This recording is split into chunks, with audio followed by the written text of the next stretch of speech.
Lead the Way, a podcast for school leaders with author, speaker, and educator, Dr. Bill Ziegler. Today it's so great to have Dr. Gina Lietz, principal of Oak Lawn Community High School from Oak Lawn, Illinois, with us today. Gina, it's great to have you on the program. Hi, Bill. I'm glad to be here. So Gina's doing some really solid work around student engagement. Gina, why don't you tell us about what you're doing to build student engagement? Sure. My goal has always been student engagement. So for me, it's always been, wanting kids to come up with ideas on their own and feeling that freedom to be able to approach adults in their life, approach others in their lives, and advocate for themselves, advocate for new ideas, and just basically opening the boundaries up so that they can explore creativity or their own learning or wherever they want to go with that.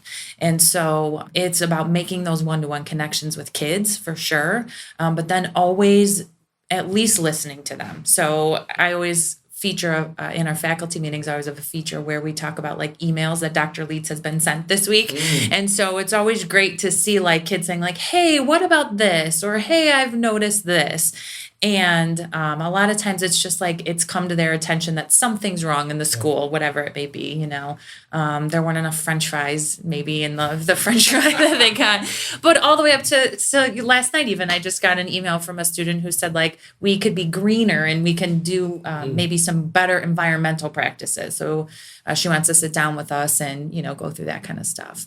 But I think one of the biggest features that really highlights our student engagement is our schedule. We have this intervention period in the middle of the day where students can choose where they go. So they get to choose themselves wherever they go. So they, using their iPads, sign up through our student management system for any sort of help that they need with the teacher. They can decide if they need help that day, if they don't need help that day, if maybe they want to go to some sort of enrichment activity about like careers or stress relief. So it's really allowed them to feel ownership of at least 20 to 40 minutes of their day that they can decide what happens in their learning. It sounds like you're really listening to student voice and really working to engage them at high levels.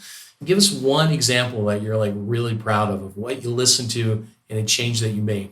One of the things that happened, I think, recently, it's not technology related at all, but it's just, one of those like, hey, I have an idea.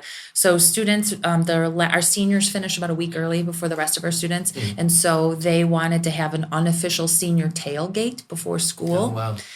And the proposal email from the two students who set it up was great and said things in there like, we know we have to follow all school rules. We'll make sure that this happens. We'll make sure that, they had already anticipated the things I was going to say to them. And I said, okay, well, here's what, I'm not going to advertise it. I'm not going to do anything for it. I'll allow it to happen, but that's as far as we're going.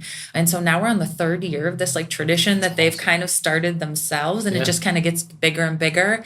And, our deans were nervous at first, like tailgating has some negative connotations to it, but to me, that's a great example of like, give them an inch and they will go with it, but they'll be responsible, with those steps that they're taking. And they take that because we've given them that little bit of autonomy to do that. They are responsible with it. And so I think that's pretty good. Yeah, that's a great one. I love that. I might actually steal that from my school. Good stuff. So, as we close out, what's one word of advice you would give an Apple principal as they really want to work to build up student engagement in their school? I would say talk to the kids every single day, even if it's just being visible. I know being visible is kind of a trite thing to say, but really always being in the hallways. I know kids' names. I make it an effort to know their names. And I think we have 1,800 students. I don't know 1,800 names, but I know probably 180 to 200, maybe 300. So it seems like I may know all 1,800, but that's what I want them to feel like, is that I'm looking out for them and being visible. And just the more visible you are, the more likely they are to come talk to you and tell you how it goes. It sounds like you're doing a great job of creating that personalized culture where people are connected, cared for, and uplifted. So thanks so much for being on Lead the Way today, encouraging listeners to engage students. Great. Thanks for having me. And listeners, make sure you go to #ApplePrinciples to learn more about Gina's story, what she's doing, and the awesome things at Oak Lawn Community School. Join us at #ApplePrinciples to lead learning and change the world. You've been listening to Dr. Bill Ziegler with Lead the Way. Bill has great resources for school leaders at chaselearning.org. That's chaselearning.org. Thanks for listening to Lead the Way with Dr. Bill Ziegler.